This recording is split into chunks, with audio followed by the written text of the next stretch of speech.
of college football right now is really screwed up. It comes down to a patch, I guess, that's on your jersey. I think the Big 12 should be in teams. I think it's absolutely ridiculous. We are just one step away from the super conference.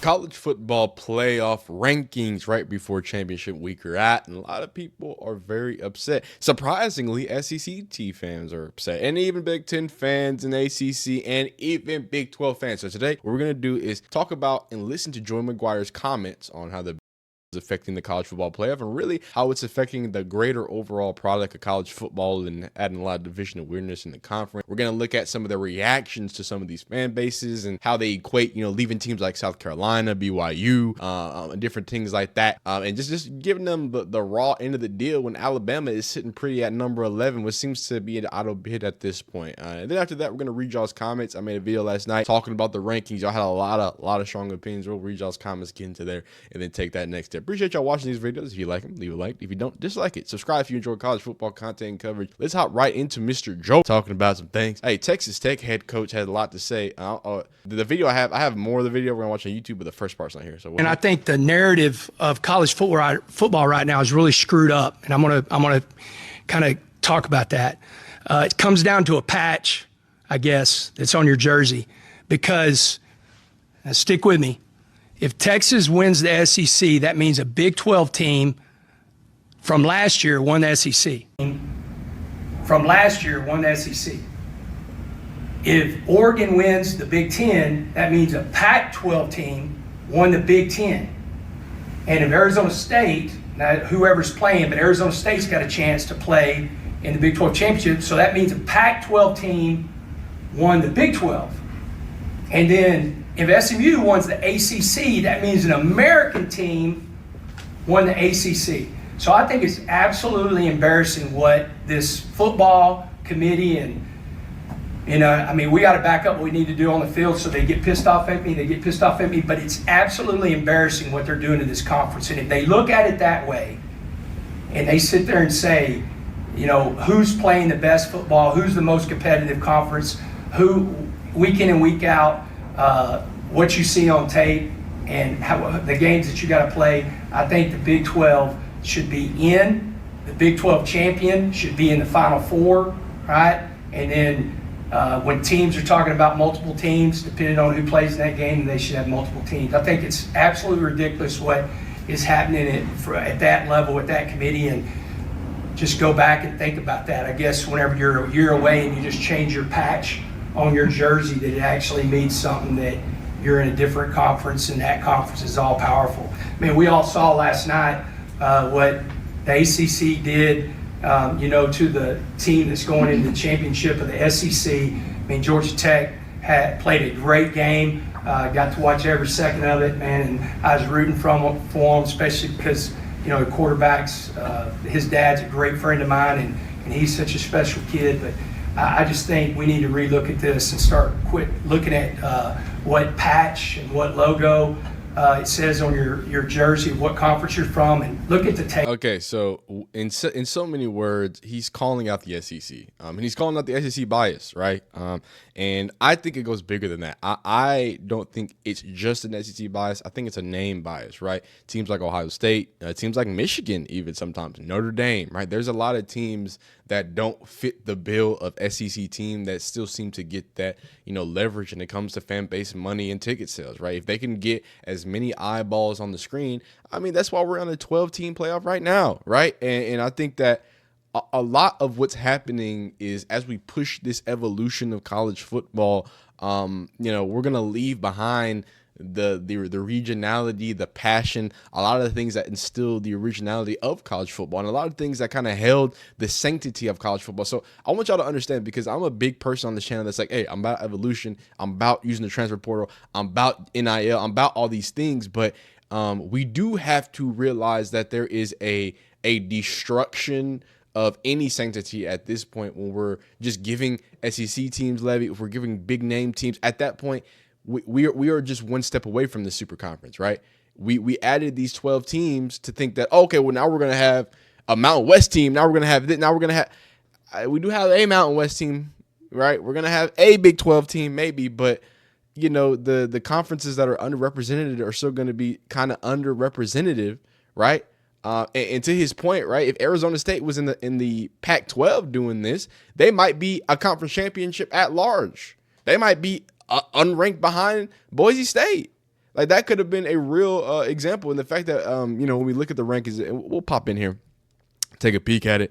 When we look at the rankings, right, you can clearly see that there is some things left out, right? Some things that seem to be not so consistent. So just to recap the list again, we got Oregon at 1. I'm gonna go down the list, and then Texas, Penn State, Notre Dame, Georgia, Ohio State, Tennessee, SMU, Indiana, Boise State, Alabama, Miami, Ole Miss, South Carolina at 14, and Arizona State at 15. I'm gonna start right here. Both the Big 12 champions, as you see, are outside. If you can see over my giant noggin, are outside that number 12 team. So they're auto bid because they're gonna be a conference champion, and they're gonna be higher theoretically than the American champion, which is between Army and Tulane.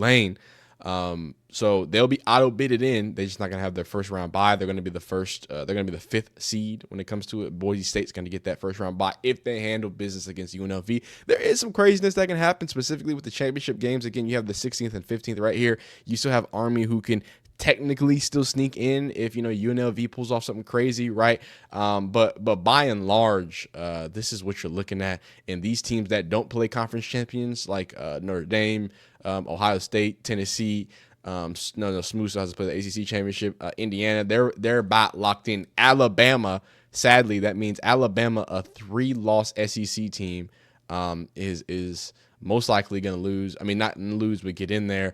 And obviously, as you saw from that video, there's a lot of people who feel like maybe a team like Tennessee got the committee, but some people think that Ohio State. So some people think Ohio State got too much love, and I don't know how I feel about that. But like I said, I think it boils down to names.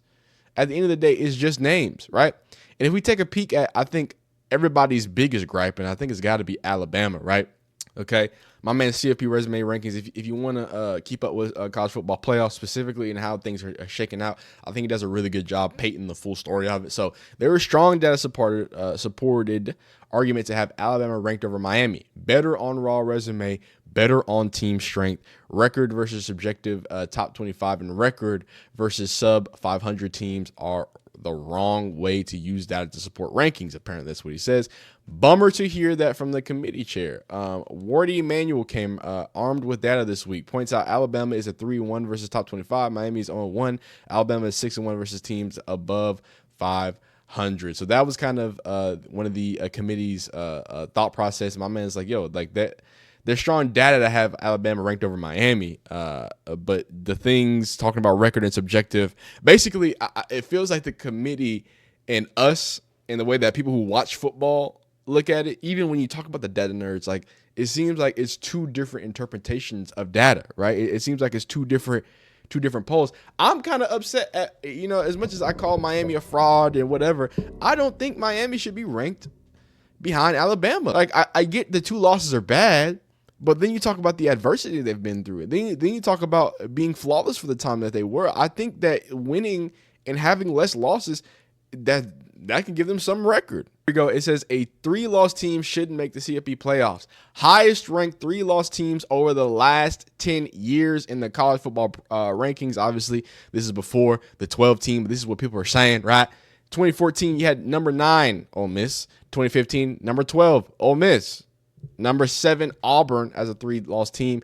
2018, number 9, Washington. Number 8, Wisconsin in 2019. Number 7, Florida in 2020. Number 11, Utah in 2021. That was a crazy, that was the Ohio State Rose Bowl year, I believe. 2022, you got Utah again at number 8. And then 2023, number 13, LSU. There will be a 3-loss team in the playoffs almost every single year. So the data seems to point out that 3 losses isn't a thing. My man, Chris Vini, it's hard to overstate how much damage the CFP committee did to itself by keeping Florida State out last year. Just fueled every SEC ESPN conspiracy imaginable. Yeah, that's I think is the biggest thing, right? Is that, Florida State did all this hooting and hollering, and sadly they're starting to look like they were right. They're starting to look like they might have had some sort of validity to the claim that they were talking about when things get this nasty. You feel me? It says SMU should opt out of the game then. It says Wade Manuel on whether SMU could drop below Alabama with a loss Saturday. Wait. Drop below Alabama? Because if y'all don't know, they came out and said, wow, this is a lot crazier than I thought. I'm sorry, what? I don't like that. I don't like that at all. SMU is the 8th ranked team with one loss. They're gonna let a 2-loss team that competed for a championship. I don't know, man. But what is crazy is this is bad. This is a bad thing, CFP. When teams themselves are having to stake their claims, and we'll get into Lane Kiffin and him crying, but he cries about everything, right? But when South Carolina has to stake their claim, which I think is one of the biggest robbed teams, as they say, South Carolina is the only team in the top 16 of the major December 1 polls who is undefeated in the last 7 weeks and has played and won 4 top 30 teams. South Carolina has the longest current win streak in the SEC and 4th longest winning streak among Power 4 teams. I don't think winning streaks to me in college football matters. I think it means more who you win to me. But that's just me. South Carolina has played more games, 7, against AFCA top 25 teams than any other team in the SEC. South Carolina is one of only 3 teams, also Notre Dame and Texas, with 4 wins versus opponents ranked in the top 25 at the time of the game. Using the time of the game is crazy. Using November 23rd CFP ranking, South Carolina and Georgia have played more teams in the CFP top 25 than any other team. Okay, this is we're kind of, you see what we're doing here. You see how anyway, South Carolina is ranked 15th. What's it called in the ESPN FBI schedule of strength? Alabama 16th, Ole Miss 31, Miami 55, and Indiana 65. Cupcakes in the Big Ten. South Carolina has won 4 true road games, 3 by at least 3 touchdowns. Only Texas and South Carolina have won 4 road games in the SEC. Hook 'em. South Carolina has won. Is one of the 4 teams to win 4 games against a Sargarian top 30, and one of 6 teams to play this. They're just yapping. It's a lot of yapping. But when you got a whole team yapping like this, and let's get to Lane here. When you got Lane Kiffin, again, he cries about everything. You got Lane Kiffin tweeting out, shout out Matt B. Diddy. We deserve it. We did this. We had 2 wins here. We had it's y'all are begging. I get it. Y'all not in. I don't know what to tell you. I'm sorry, Lane. I appreciate your tweets. South Carolina, I appreciate you. I think y'all should be in. But it's a real issue when teams have to come out and really stake their claim and tell you why things need to be. And remember, this is a South Carolina team that ranked at the end of the year, because I really think South Carolina got robbed. Remember, they had a lot of injuries coming into it. Elite defense, 12th, 18th, 11th when it comes to points a game, yards a game, points of play, and yards of play. 3rd down conversion at number 32, number 2 and 4th down conversions on the defense. On the offensive side, they're about top 50, top half-ish in a lot of different things. Number 47, 55, and 53 in points a game, yards a game, and points of play. Beast of a rushing, attack, of course, with the Juice up there doing it. A rush, what's his name? Juice Rush? I don't know, number 5. Rocket. I said Juice.